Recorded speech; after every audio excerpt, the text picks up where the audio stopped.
Boom! According to that, I am live. There's 30 seconds left on the countdown now that this finally went live. Usually, I've got about like a 40-second lag from when this buffers, so I guess I'm actually kind of interested just to watch this myself and see how it goes. In fact, it's kicking in 20 seconds early, so that is good. It's great to see all of you guys here on this November, what is it today, the 29th? This is the final episode for November 2015. We've got one more month to go to the end of the year, building up to Christmas. And how are you guys doing? Great crowd in. Great to see a lot of people in there, including some people who I've actually seen like Japan's videos before.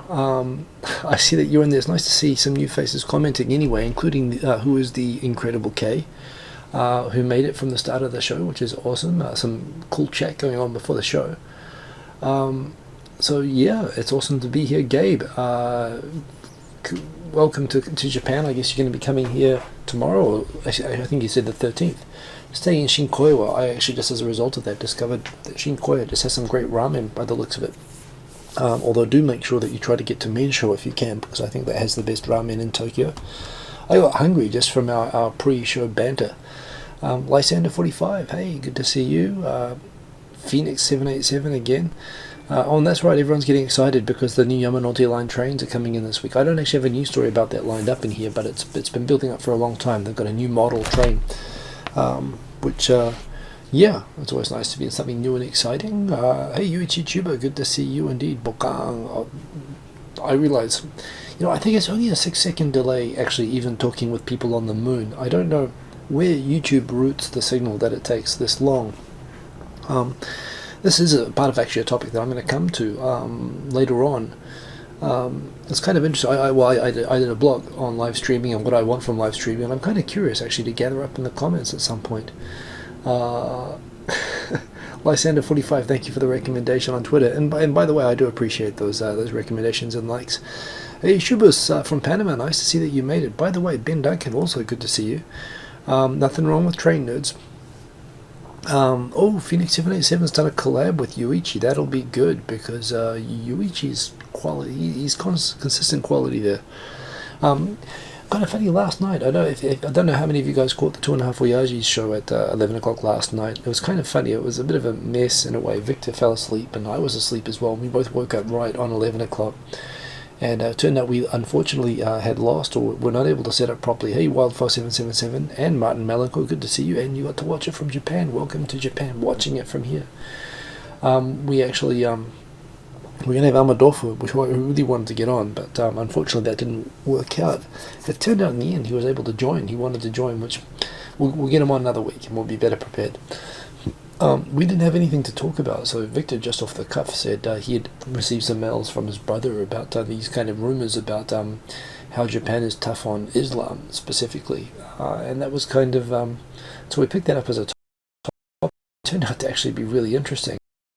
I was fascinated myself to find out all of the kind of BS rumors going around by anti-Islamic people. Saying how we should be like Japan because in Japan all Muslims are illegal, stuff along those sort of lines. Very similar to what you see in other circles, just people have this.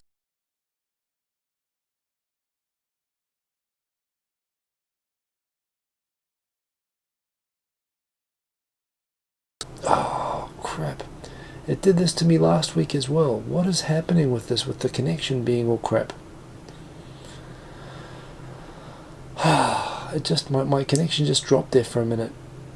This is NTT. I'm back to a full buffer now, so hopefully this is back alive. My stream status is good. It was doing this last week as well, and that was really annoying.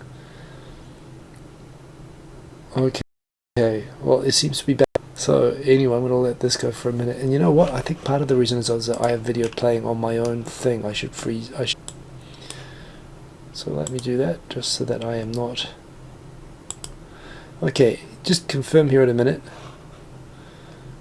Is it working? I am alarmed. I just saw I had no connection for a second there, and I don't like that.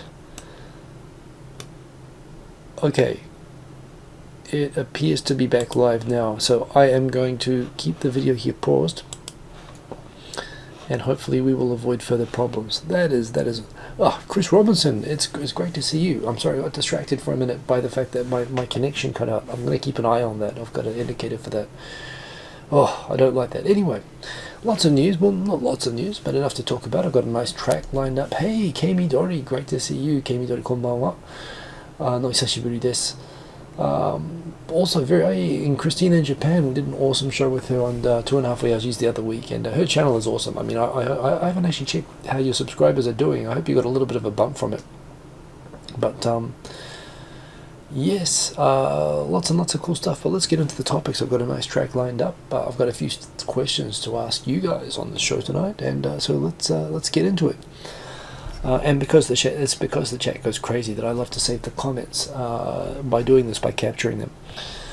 So let's go through what's on the news this week. Well, this week started, I think this is from Monday, where apparently a small bomb went off inside Yasukuni Shrine. I don't know if you guys heard about this.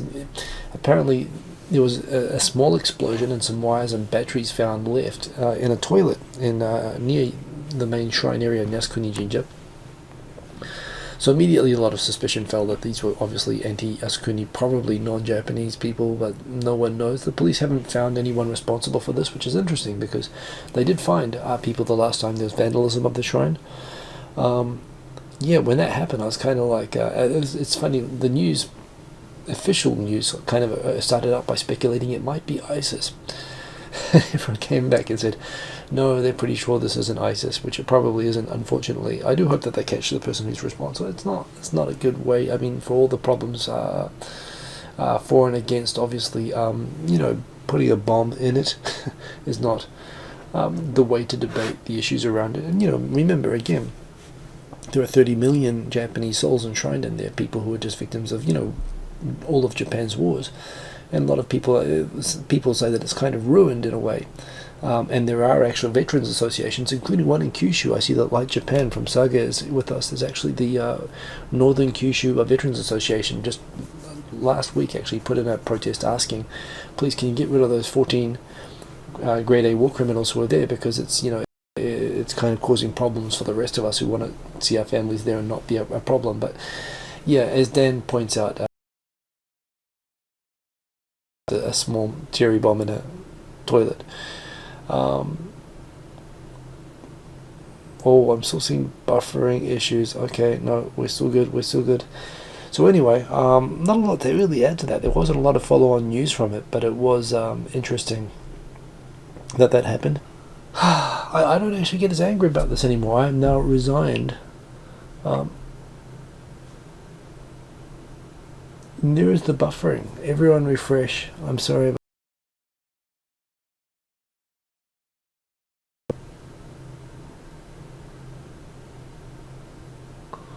this is so frustrating. If you refresh, it's alright. It's funny, I've got maximum bandwidth and it just cuts it out sometimes. Oh, it's very, very frustrating. Anyway, and this doesn't happen when I use the Hangouts. So I'm going to keep going. But if this gets worse, I might consider switching over to a Hangout. I'm very sorry about the dropping in and out stuff. But anyway, let's keep going.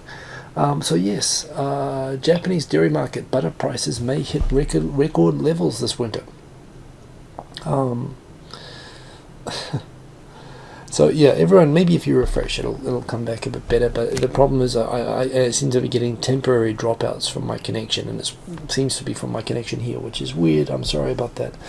But anyway, yeah, it looks like, again, it's going to be another winter where there's going to be shortages of butter, and there's going to be, price spikes. And it's because the farmers in Japan, they're dwindling in number. They're not able to produce enough butter or dairy products for the population. And yet, Japan fought successfully against countries like New Zealand in the DPP negotiations to stop, the imports of butter, which would lower prices and stop all these. So anyway, yeah, Mango Lord. I'm good with the Mango Lord. And yes, Dan, I'm pretty sure I cancelled all of them. I stopped all of them specifically for the show. I'm not doing anything with my other internet connections at the moment. So anyway, I'm going to turn off Hootsuite just so I'm on minimum connections. Running on minimum. So yes, that is annoying. Apparently, Japan, now the latest population projection is that Japan is going to lose close to 8 million workers by 2030. I mean, they're talking about increasing the number of children and increasing the number of foreigners by maybe another million. There's only 1 million at the moment, but the economy here is going to lose 8 million workers, and that is going to cause some problems. So yeah, it's going to be a big thing about how Japan adapts to this. It really is going ahead faster. Everyone always knew this was coming, but it's really happening now. This is a really, really interesting one, and what this means. This is part of the header. I know that Yuichi Chuba was looking forward to this one because he thought this one was about him. Sorry, yes, and one thing, if it cuts out again, please refresh. That seems to fix it. Okay, refresh the screen. So sorry about that. But yeah, that's a significant number anyway, with 8 million going. And it looks like many of them will not have had a girlfriend. This is carried in the Wall Street Journal, of all things. And I find this kind of fascinating, both for the content and the way that it's the way to read about this. Who was that guy? That guy doesn't even look Japanese. I think that's just a random photo. But this is a short article, so I'm just going to go through it. Japan, faced with a slow-motion demographic crisis, the Japanese government's encouraging people to have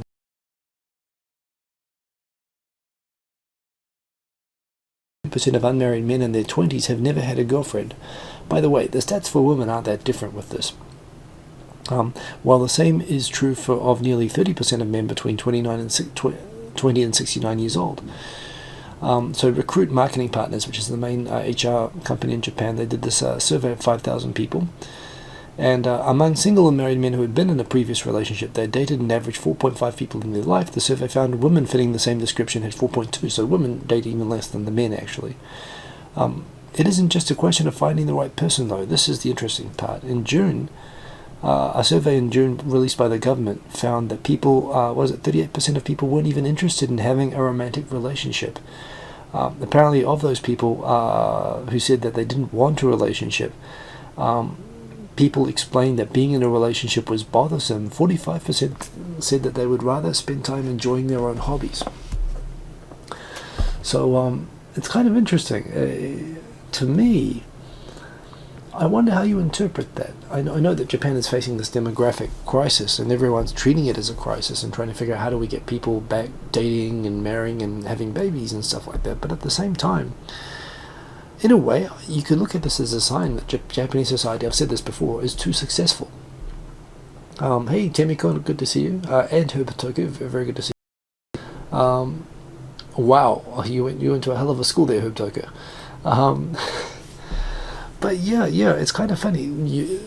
To me, the stream is not good. I've got a full connection here. So you will experience buffering again. Stream status bad at the moment. What's happening with this?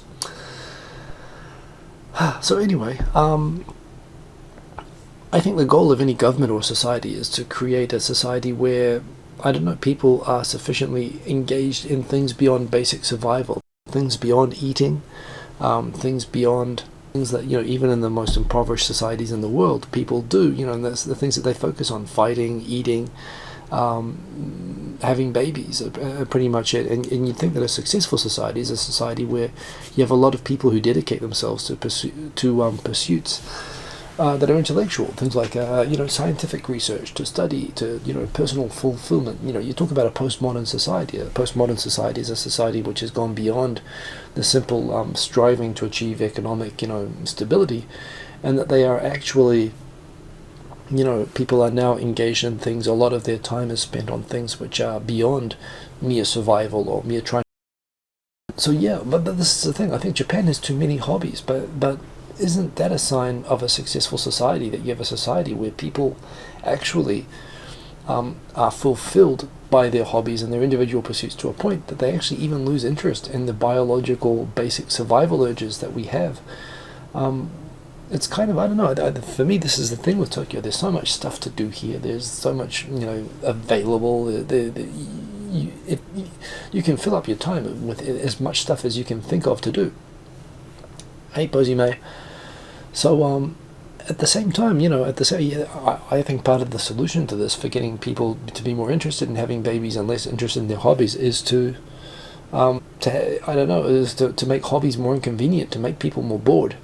They always have. Hey, nighty night, Christina.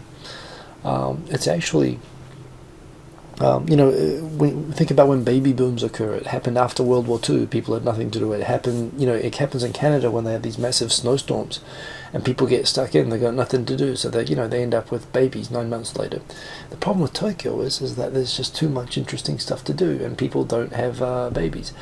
Fox Morris, well, I don't know about specifically banning contraception. Korea and some other countries, I think, have gone really hardcore on that, and frankly, it doesn't help if it's not planned. But yeah, people, it's true. In places where they have better birth rates, in places where there's less to do, and this is, I think, the problem that Japan has.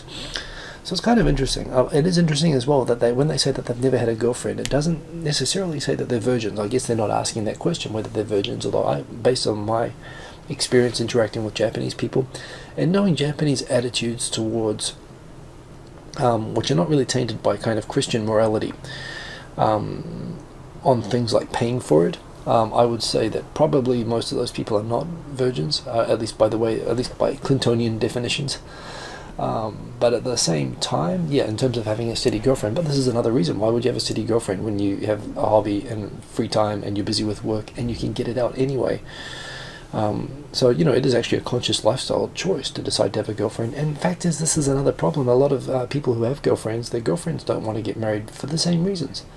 So it's a really, really interesting thing that I think, same problems in Europe and America and everywhere else. Some people are just into their hobbies more than they are into the idea of compromising their lifestyle to be with another person. But I think maybe more so in Japan than anywhere else. And it's part of what makes Japan so cool, at least to be single anyway. So hey, Mikey Chem. So yeah, Herb Tokyo, I think that is actually a solution, although again, you don't bring that stuff into Japan because they treat that stuff pretty harshly. I don't think they should. I think that is something that they could they could and should. I think that should be treated the same as, in the category of stuff which they're decriminalizing. I don't think there's anything bad that actually comes from untainted stuff of that. But yes, that said, don't bring it into Japan and don't do it here because you get into a lot of trouble for it. But yeah, maybe it's what the government needs. Actually, someone should perhaps show them that. So I think that's an interesting story just because of what it says about Japanese society at the moment. I just put this in randomly because I think it's such a great shot of Chris Broad looking out. If he wants to look like a sinister villain in a futuristic dystopia, try standing here in this part of Kabukicho. That's where he is taking that photo, and I feel the urge to take that photo myself now. That is an awesome shot.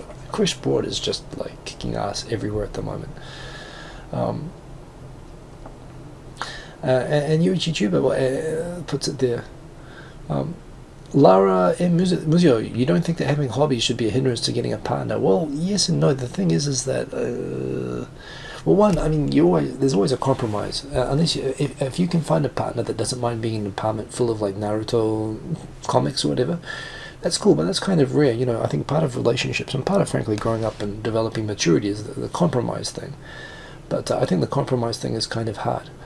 Oh no. Mikey Chen, has it stopped again? I'm sorry about that. Anyway, just remember, refresh the screen because my buffer thing looks okay at the moment.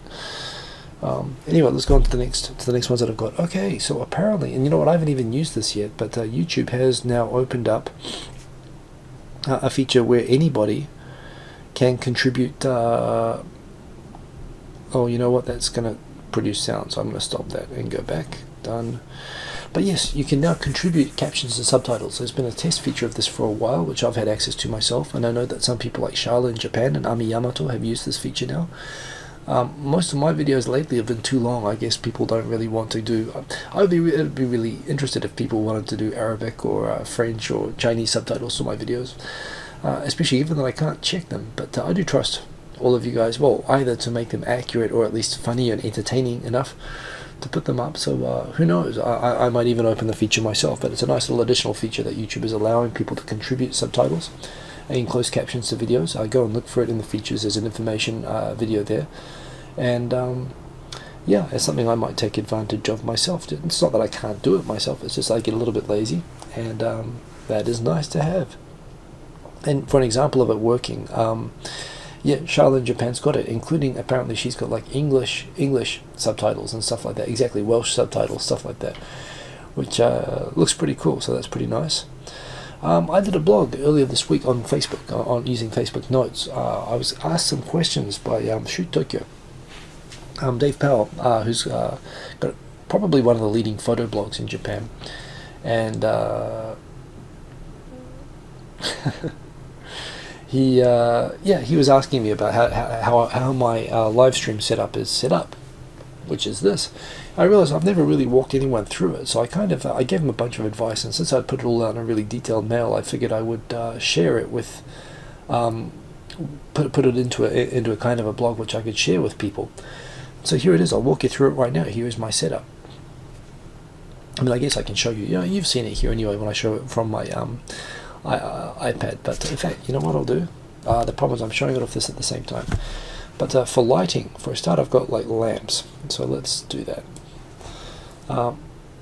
At the moment, that's my main screen with the lamp right behind where the video camera is, and I've got a second lamp, just so I've got two light sources as well as the big Omni light over there. So I've got three light sources, two cameras, well, three screens. But that is that. So yeah, have lamps. Definitely you need lamps. If two, you need a computer, and I use a PC, and because I use a PC, I can use a Microsoft camera. But there are plenty of good Logicool or Logitech cameras as well, and I've got some links for those in here. For sound, I use. In fact, I've got a little picture of it down here. I use that, a little Samsung mic, which is awesome. A lot of people swear by the blue snowball microphone. A lot of people use that, and they say that it's very good. Victor used to use that. He switched to this, and he thinks this is better, and I got this, same as him, and I think this is awesome. This is the one that I want, but it's super expensive, and I'd get in trouble if I bought it right now, so I'm not going to buy it, but yes, that is there. I do not have a Nintendo 64 on the table back there. What do I have back there? I know what you're thinking it is. That's a Microsoft keyboard. That is this fella. And it's not an N64, I'm afraid. I've never owned an N64. I used to have a Sega. I was a Sega guy. So cameras, yeah, this is like the best one from Logitech, and most people seem to use that. I use one of these, Microsoft one. I've used HDMI capture. I tried this. It didn't work very well with video, and it didn't work with iPhone at all. It wasn't compatible for the encryption on that. But what I found did work was this, which I've installed on my PC as a PCIe card. It's a Black Magic Decklink HDMI recorder, and that's what I'm using right now to share this my iPhone stuff with. So that is pretty awesome, and that works well. And yeah, if I had two of those cards, I'd have one for the video and one for capturing the iPhone stuff as well, because as you could see, even when I show the iPhone camera and point it at myself, the quality is so much better of the iPhone capture. Lara's making some interesting points on the sides there as well, though, which I would do. Phoenix 787, yes, Elgato and Ava Media, and I think there's one other company. They're very good for capturing console games, but they suck. In fact, half the time they will not actually work for sharing video, or one, they'll produce problems with video because there'll be a lag between the sound and the video, and there'll be problems with sometimes with the iPhone, with iOS, because they will not be compatible with the encryption. You won't be able to get any signal from them. That's what I found with the Ava Media one. So yeah, they're pretty cool. But yeah, Light Japan is asking, when is the next YouTube meeting? The big ones are in March and in September. They're 6 months apart. So the next one will be the Hanami for next year. There might be an early, there might be one earlier than that, but that's when the main YouTube get-togethers are. I'm just going to how to stream. I use both of the methods that are available. Hangouts on air, which I do for 2.5 Oyajis with Victor, and I use Wirecast, which is what I'm using right now. I talk about the pros and cons of each. That's a typical screen. I mean, you can see myself, the screen I use for Wirecast and why it's better. And I have a wish list down the bottom, a wish list of features that I would like to see Hangouts have. Well, basically Hangouts, but YouTube live streaming. Phoenix 787 Christmas parties are okay, but the thing is, most people, at least more than half the foreign community, leaves, including me. I won't be here for Christmas. I'll be in Australia enjoying the sun and the heat. So Christmas parties don't work that well for foreign parties, actually, unless you do it like in the early December. So wish list of stuff. The first thing I have is, again, allow me to stream directly onto a Google Hangout from my iPhone. Ustream's been offering it for like 10 years now. I don't know why they won't offer it for Google. Second thing is, I love if on a Hangout I can integrate these comments like the way that I'm doing now. I'm doing it by a capture at the moment. I'd love if YouTube actually had a feature that I could actually show like maybe like Nico Nico Doga with the comments streaming across the stream, or even something down the bottom or a sidebar or something, but where without me having to capture the comments are automatically integrated with the video. Because I want to save these, I want to see them, and actually the interaction that's happening at the time of the comments is all part of the great thing about live video, which brings me to my next point. Have more interactivity. Periscope, you know, they have little heart things, there are all sorts of things which can add to interactivity. What I would love is, like, for example, sometimes people ask me questions in the comments that I just missed because they're flying by with all the comments. I would love if I could have like a poll which everyone in the comments could see, and you know, could log in, and they could add a response to polls that I could do live. I could do you know, if you could actually have a question for the host, you do like so you could set up like a talk show format. Integrate features which just allow you guys to interact more directly with me without necessarily like you could have all the comments on the side, but if you've got actual topics or something like that, I could open up and allow people to bring those in. So I've got a list of questions that I could knock off. Could make this much more interactive and much easier to manage on my own. Right, if I wanted to do that now, because of all the comments, I'd need someone to help me manage that, so that would be kind of cool. For Hangouts, at the moment you can capture the entire screen. I wish you could just capture like half the screen and keep the video, or have a picture-in-picture with the video, because it is, you know, you lose some engagement when you have to lose the video when you're capturing your own screen on Hangouts. I can do that on Wirecast like this, but Hangouts had that.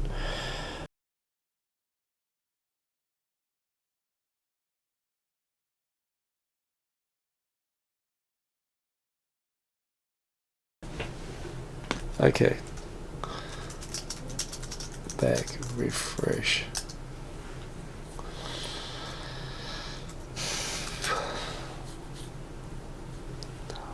Okay, everybody, I'm sorry, I hope you refreshed. I'm typing. If you refresh, it will come back. Sorry. NZ Maori, hey bro. Kia ora, good to see you, man. It's nice to see a name like NZ Maori there. It's always good to, yes, have some people from the home country back.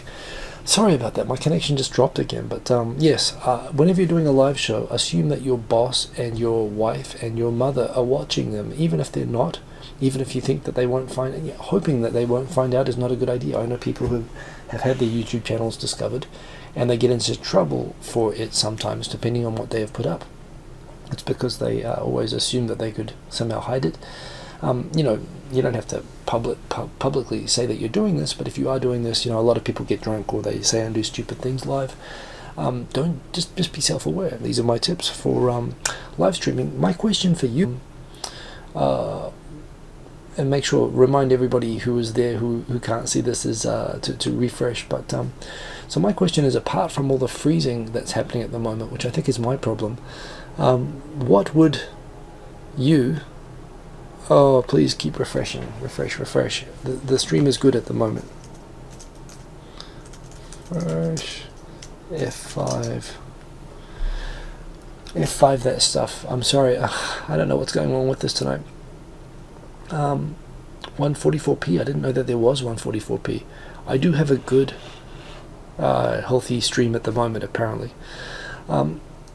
My question to all you guys is, what would you like to see from live hangouts, you know, or be it from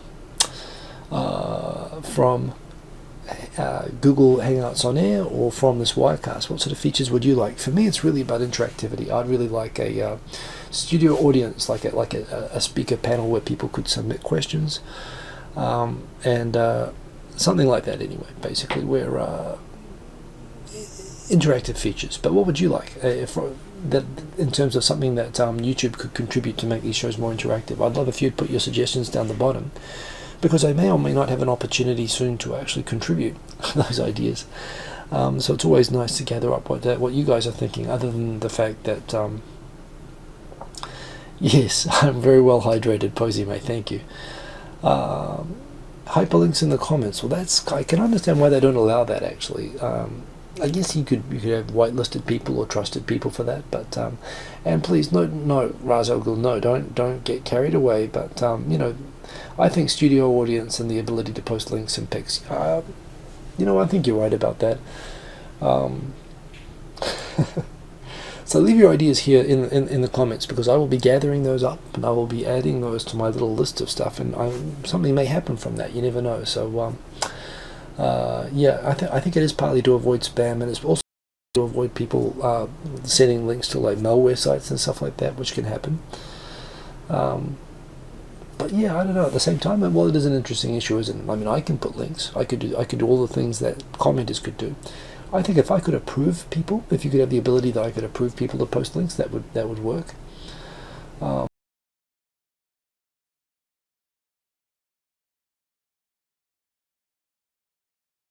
Depends on who is posting the links, I guess. I mean, if that's what you're saying, it will be, I guess.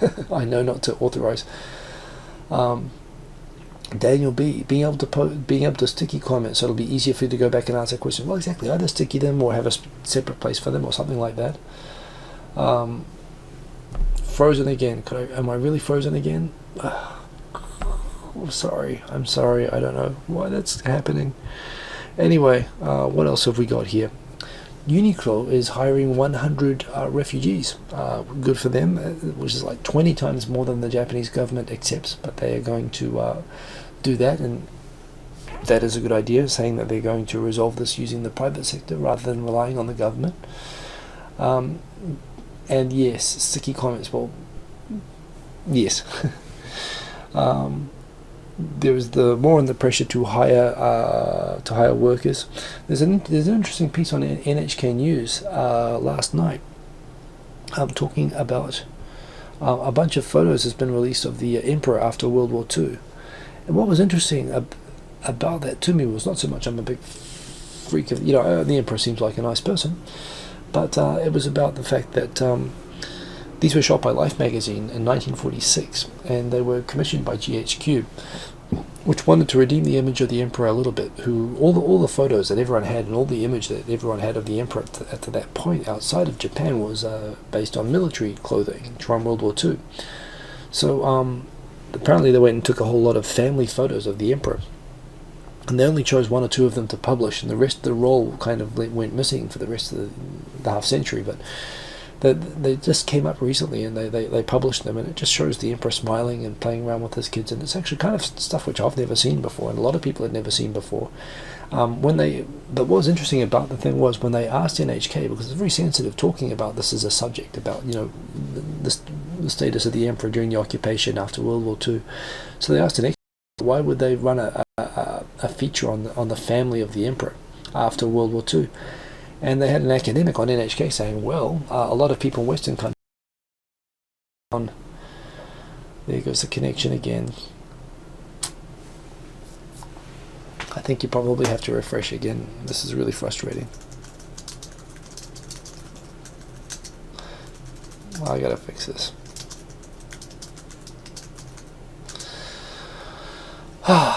That is frustrating. Anyway, so it looks like they wanted to fix the they talked about they wanted to improve the image of the emperor as not being a militaristic figure in order to avoid him being held responsible for World War II crimes. And it was actually interesting that there was actually a moment apparently in the trial of Tojo Hideki, or Hideki Tojo, where he apparently said at one point he wouldn't have done anything if it weren't without the clearance or the authorization of the emperor, and he was actually taken aside by GHQ lawyers later on, because there had been a decision that they were going to avoid prosecuting the emperor. So they said he couldn't, if he left testimony saying that the emperor was involved in the decision making of, you know, things that were connected to war crimes, then he would be implicating the emperor in war crimes. And he said, you don't want to do that, do you? And so they actually forced Hideki Tojo to recant his own testimony and take responsibility basically as the emperor, as it were. I mean, he was the person who was held responsible for World War II in the end. And it's complicated, isn't it? So it's kind of interesting to me that NHK discussed that head on. But yes, so that was interesting. Anyway, it was interesting to see on NHK in Japanese being talked about. If you want to see how they talk about it, there it is. It's probably going to be on the English site soon as well. Nice feature on Joseph Tame, all-around legend. He's been doing a lot of cool stuff at the moment, and he is one of the legends, I would say now. He is not quite Danny Chu level, but he's pretty damn close to Danny Chu level in terms of cool gaijins in Japan, like the guy who's really got his own stuff all set up and is doing very well. Famous for running the Tokyo Marathon, covered in Apple devices, and that is all very setting up his own stuff. Pictures they are indeed. But yeah, Joseph Tame, he's a cool guy. Again, we were talking last night about how Japan is trying to bring as many Indonesian nurses and caregivers to Japan as possible, and that is because his name is Tame. His name is Joseph Tame. That's his real name, and he is. I think his old email, which I remember is very memorable, is Tame Goes Wild. Well, that was the name of his blog, which I thought was very good. As we were saying last night, when they're saying how Japan doesn't bring in Muslims, Japan is like advertising healthcare jobs to Muslim nurses from Indonesia, as many as possible, to come to Japan. There's actually a shortage. That they actually reckon that there are going to be over 1 million slots open for this, and probably more than that. And there's no one to fill them within Japan. So, if you are a nurse and you can speak Japanese, there's probably good job options available in Japan. This is kind of interesting. I just put this there. Fuji TV, which has been kind of bashed a lot on the internet for a lot of fair and unfair reasons. They've been found fixing a lot of TV shows or kind of misrepresenting the truth and so on. They're also, the right wing on the internet doesn't like Fuji TV because they think it's a bit like the Asahi Shimbun. They associate it with having a lot of Korean influence, a lot of Korean employees and so on, and being very sympathetic news and editorial wise towards Korea. So a lot of them kind of gang up on it for that, which is unjustified. But a lot of the bashing, when they bash it on the internet, a few of the celebrities and leads from Fuji TV have kind of reacted. It's a national TV network, and they said, well, if you don't like it, don't complain about it, just don't watch it. Which is a fair enough comeback. And all the internet boards come back and they say, okay, we won't watch it. And what's happened since a few of these big scandals where there's been especially direct conflict between the kind of internet people and the TV networks, which are suffering from people watching less TV in general nowadays. Lately, Fuji TV actually they hit a low point where for the first time in history they had like less than 3% viewership during prime time on some of the dramas and big specials that they had. They're just losing viewership and they're losing advertising. And the result of that, so this is seen as somewhat of a victory for the sort of the internet groups that have ganged up and been bashing Fuji non-stop. However, the president of Fuji TV says that the reason that they have low ratings is the Great East Japan Earthquake. Like Japan asked me, what do I think of Japanese TV? Truth is, I don't really watch much. I used to watch a lot of Japanese TV, and I enjoyed it. I liked that it was different. It was kind of refreshing to the formats of TV that you'd watch outside. Now I pretty much just watch NHK, and I love NHK, especially when I had a kid. For the first time, the broadcast fee showed its value to me. So I'm a big fan of NHK. I can't get into the variety shows just with the same talento being moved around. I used to like the music shows because I like their music, but now the music shows are all just full of these, huge, manufactured groups and so on. So I don't find so much interesting to watch on TV anymore, but at the same time, I credit watching Japanese TV dramas to my Japanese. I learned my Japanese that way. I also used to love a lot of the comedy shows, the London Boots and Gaki no Tsukai, and so yeah, I don't know. I don't watch it very much anymore. I pretty much only watch it. I'm like Kazeko. I just watch NHK News now. But I think that yeah, I don't know. The Japanese TV is pretty good, but yeah, they're getting their asses kicked at the moment. That is a song that I made this week, Foggy Neon. This came out kind of well. This is using some techniques I actually picked up from copying Nonbiristo, who is another member of the Tokyo Digital crew, which I'm going to come back to in a minute. Instagram is setting up testing support for multiple accounts, which I think is a great thing. I would like to keep my current Instagram, just on my Tokyo photos, but for example, I'd like to have another account where I could take photos of my records and stuff like that. Perhaps have a separate Instagram account for that purpose. I think that would be cool. So hopefully they will roll that out again soon, like you can do with Twitter at the moment. That said, managing more than one account can be a bit of a pain and hard to sustain. But yeah, a lot of people should. So a lot of these people, me too. I don't really see much need for TV anymore. Pretty much, with the internet. I found this really fascinating. There is like a gap. There's a really big difference between people over 41. I am 40 as of a couple of weeks ago, so I fall under this. But people under 40, it's interesting. People over 40 favor using email. Under 40, people seem to favor face-to-face communication. It's kind of funny. People who have grown up more surrounded by digital communication actually prefer face-to-face interaction, according to a survey, well, an online survey that was done. But it's an interesting, it's not a scientific study and so on. There's all these caveats, but there really is a big thing here that yeah, it's interesting that people basically over 41, so all of the bosses that we have tend to favor email communication, while younger people don't, which is totally true for me. I don't like using email at all. You have to use it for work, but yeah. So I think that is it's a really interesting stat, and I've seen it borne out. So it's kind of interesting. This was posted by Anna Fifield, who's a Washington Post reporter, but also a New Zealander who covers Korea and Japan. And this is her voting form. I'm not entitled to vote in New Zealand because I've been away for too long, so you become disentitled to vote after 3 years. I'm not on the voting roll. However, if I was entitled to vote, I would have got this in the post, which gives you a choice of 5 new flag designs for New Zealand. And whichever one of these gets the most votes will then go into a second vote in about 6 months' time between that and the current New Zealand flag, which is basically like the one on the far left and the far right, except it's got a Union Jack in the corner. So yeah, it's kind of which one do you prefer? They ask people to vote. Most New Zealanders don't want to change it, which is fine. I personally would change it for anything other than the current flag, but that's just me. I personally quite like this one on the far left is the one that I would vote for, but the second one is quite popular, and yeah, I don't know, which one do you reckon I should vote for? If I was going to vote, well, the fact is I can't vote, so there's not much I can do about it. NZ Māori, which one are you voting for? I'm just kind of curious. In the end of the day, even if you choose one of these, given that most people have already decided they don't want to change the flag, that's fine. I think it's kind of, I'd prefer to have a flag that didn't have another country's flag on it myself. It's kind of funny how living away from your home country can actually make you more patriotic towards it sometimes. But that is where that one is. Mr. Cordy Chip, sorry, by the way, I'd just like to take this opportunity to say I love mobile users, and whatever bad joke that I might have made in the past, I'm very sorry about that. A lot of votes for 4 and 5. That's interesting. 4 is a lot like the sports sort of stuff. A lot of people voting for 5, which is probably the closest one to the current flag. That's interesting to vote. 6, I don't see a 6. Well, 6 is maybe the existing one, so there we go. I don't know how you pronounce that, but Ayusm88 says you don't vote for anything far left. Well, number 1, I vote for number 1 anyway, myself, if I could. Yeah, see, NZ Maoris with the Union Jack needing to change. Me too. And actually, you got the.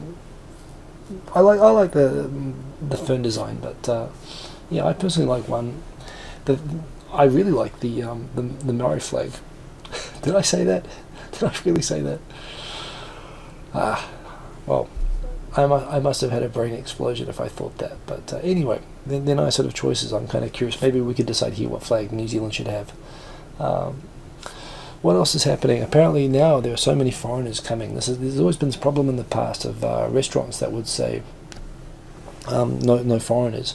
Now there are signs actually putting up no Japanese, because they want to just dedicate themselves to serving all the busloads of Chinese and foreign tourists that are coming and spending explosive amounts of money. Bakubai is this bakukai. In fact, I read that as bakubai. I'm not sure if that I should say bakukai probably, but anyway, there's a lot of restaurants from now. The tables have turned now, and now Japanese are complaining at discrimination from places that are favouring foreigners. So that's kind of interesting. Yeah, I could get into this protest. There's this Korean academic who's researched the experiences of different comfort women, and has found a varied experience.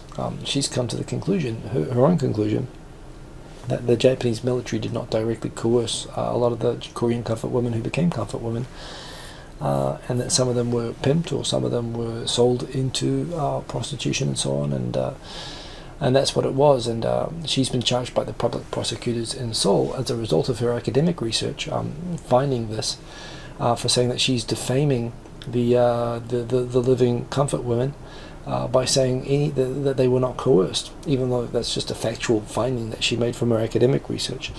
What's interesting is that there's been a protest against the arrest and the prosecution, the public prosecution of this academic in Korea by very far leftists like former Prime Minister Tomichi Murayama and Kinzaburo Oe, and some other people, not just right-wingers who are like apologists for the whole comfort women issue, but there's a lot of protesters in Japan who are saying that, you know, Korea seems to be going through a very strong lurch to sort of anti-free speech at the moment, and this is maybe a case like that.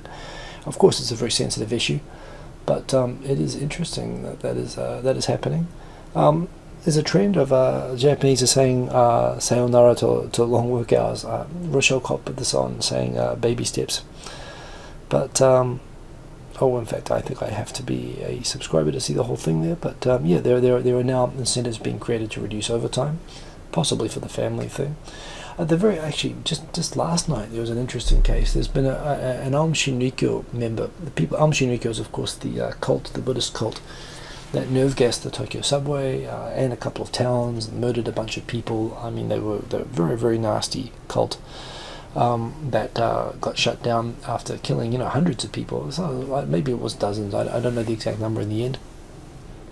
There were three very prominent leaders who are on the most wanted list for Japan for over 20 years on the run, and they recently, all three of them, one of them turned themselves in, and two or three of them got caught all around the same time. One of those, a woman, who was kind of a public spokesperson for the cult. Apparently she was involved in, after the nerve gas attacks on the subway. So, the people even inside the cult must have started to get an idea that this cult was sort of up to no good. They wanted to, they assassinated the chief of police for Japan. And apparently she assisted with the carrying of explosive chemicals for the creation of a bomb that was sent to the Tokyo government buildings, where the person who opened it lost some fingers when it exploded when he opened it. So she was charged with assisting the creation of a bomb. And it's interesting, at the district court level she was convicted, but she appealed, saying that she wasn't aware that the chemicals she was carrying were being used for a murderous sort of purpose. The lower court sort of said, and there were people in the cult who said that she knew what it was about. They went up and they said, well, inside the cult they were so brainwashed they probably had no idea. So she's innocent, and she's free to go. So she's been set free and acquitted based on the fact that she was probably so brainwashed within the cult that she probably wasn't aware of what was going on, which is ridiculous. This happened after the subway nerve gas attacks, and the fact that she ran away for 30 years and never turned herself in, even though she thinks she was innocent. To me as well, this is actually a case where I think that the acquittal is wrong. What is a difference is, I think in America and New Zealand, if you're found innocent once, that's it. You can't be retried if you've been found not guilty. In Japan, prosecutors can appeal, and they can decide to appeal, and I think here that they probably will. But I don't think she can be put back in jail on the appeal anyway, so that is interesting. I had some people ask me recently where to buy records in Tokyo. The best place is Shibuya, but apparently there is a tour. A person on Twitter called Cov, she tweets a lot of design-related stuff. A great person to follow. She tweeted this. Apparently there is a tour. This guy Oki. Anyway, there's basically a guide here to where to buy records around Tokyo. Tokyo is, I think, the best city in the world for buying records, for buying vinyl. It changes a lot, and I'm out of date. I don't know the best places to go at the moment. But if you're interested in buying records, this is a nice little blog, an introduction to that. There's the show from last night, No Muslims in Japan, 2.5 Oyajis. It was a good show, actually, and it was. I wish we'd got Raz Al Ghul on, because he came back and told me later he would have had a lot to say. But just a lot of urban myths around that. Tokyo, the Tokyo Digital Crew. We've got a logo now. There are some people here in the comments, people who make music like I do, which we share, and we make it available for free and on a license that allows people who are making games, who are making all of our music for free. And rather than just have my own music, you've got Ben Duncan's music, Non-Benishno's music, Chitomo Wakaran's music, and Foghart's music, and mine, all together in one place.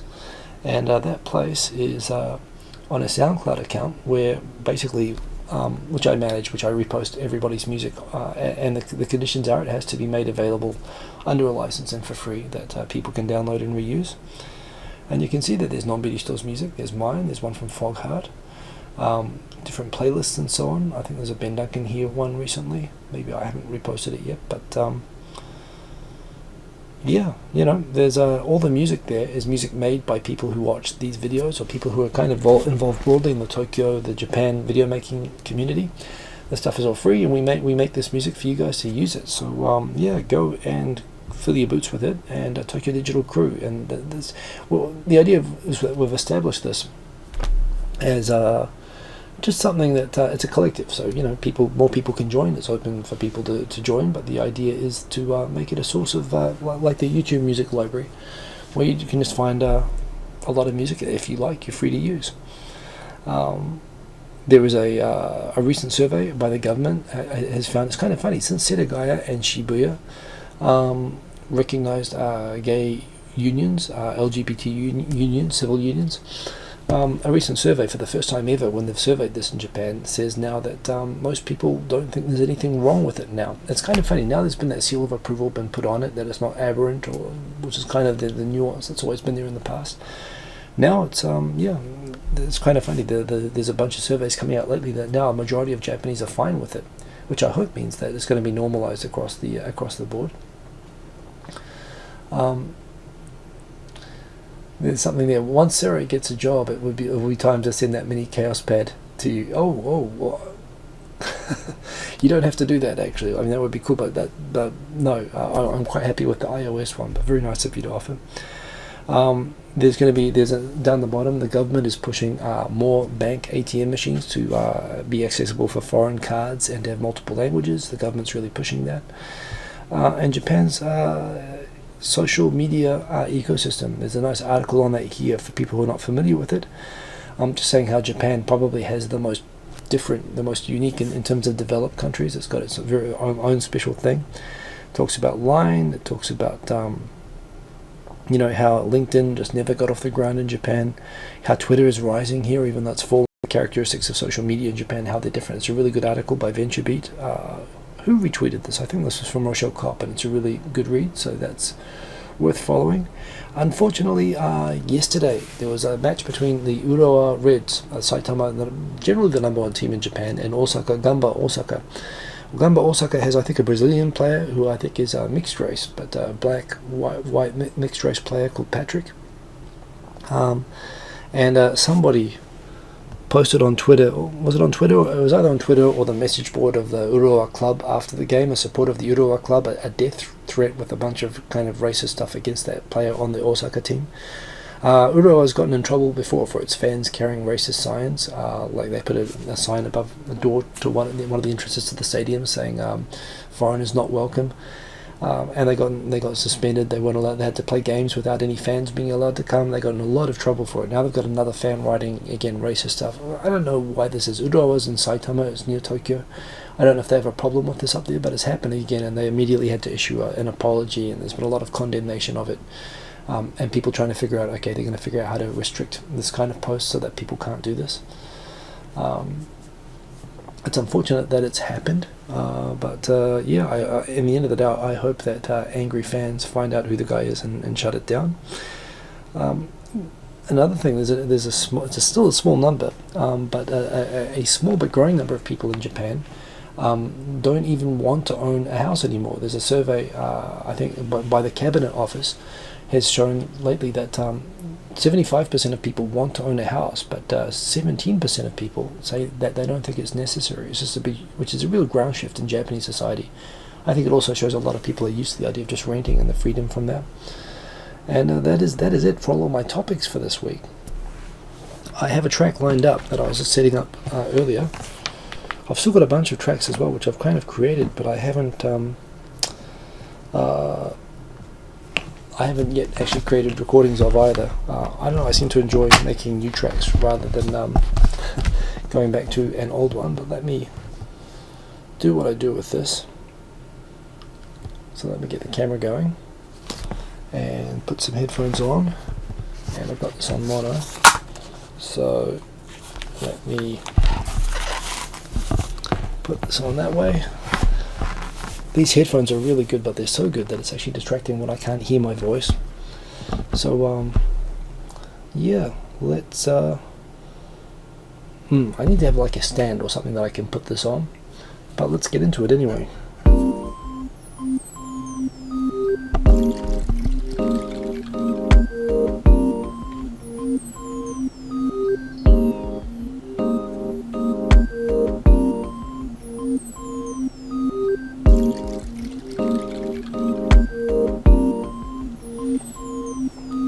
Just made this evening.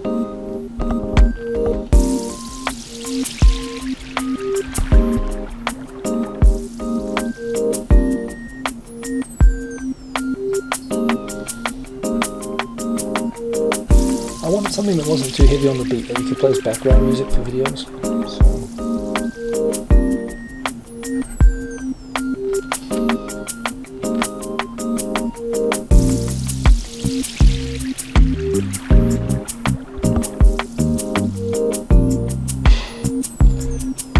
Yeah, the Belgians, they love their smooth jazz. Switch to bass, I like that.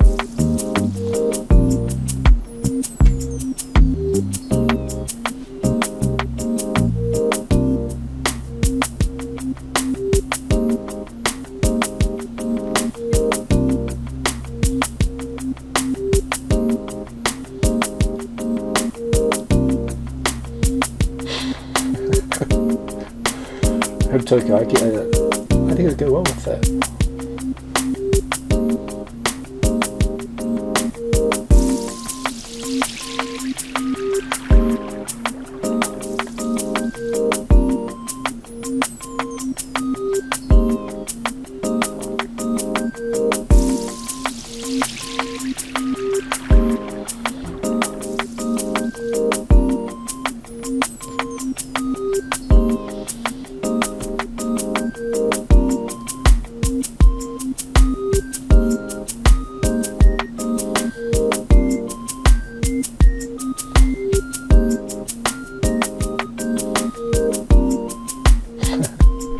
Sleepy music.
Anyway, that's the end of it. So I made that thinking make something a bit more chill for music background.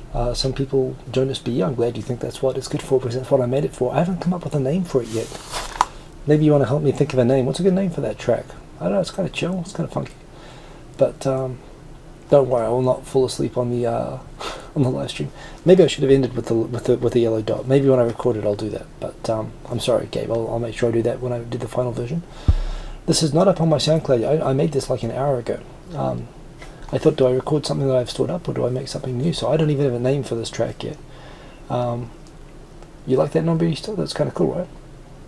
So, Chris Robinson, I would love to hear someone freestyle over this. In fact, oh yeah, that's another thing. I met Ramin Gaijin this week, and I talked about actually getting him into the space and recording some stuff together. He's really good at just with making beats and beat machines and doing like a tutorial series on how he does that, and talking a bit about his music. So that would be really, really good to do. Deep Fried Lovin'. I like that. Slow Funk number 2. That's kind of cool as well. Chilanki. Oh, these are some good suggestions here. Relaxed Breath. This is nice.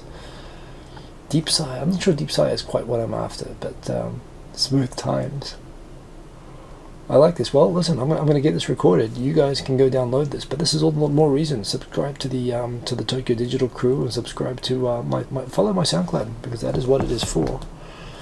for you guys to enjoy that. Look at that. That says 1 hour is up. I'm sorry for I've had the buffering incidents again tonight. I hope you enjoyed the music. I hope you like the talk. I hope you like the news. I'm a bit tired, so I'm going to go to sleep. But very good to see you guys as always. Hey, World Traveler, good to see you. I hope you enjoyed the show. Smooth Times. I like Smooth Times. It's a good title, Lara. I think I'm going to go with that. As always, thank you for liking the video. Thank you for watching. Love your comments and all that stuff. That's why I capture them there. Let me know if there's anything, ideas for live streaming, because I might go and be able to give some feedback on that pretty soon. That'll be pretty cool. Yeah, use my music. I love it when people use my music, so do that. Thanks again for joining. See you again next week. By the way, this Wednesday, What's Up Asia, the monthly, first Wednesday of every month with Steve Miller. That's going to be pretty good, so look out for that. We have 2.5 Oyajis back next Saturday. I think it'll be on my channel next Saturday, and then next Sunday back here on Tokyo Tonight. Boom, boom, right here represent. Okay, so see you guys later, and thank you for joining. Good night and peace. Boom. Turning it off awkwardly. There it is. Stop streaming. And there's the message over here. Am I sure I want to stop streaming? Yes. See you later.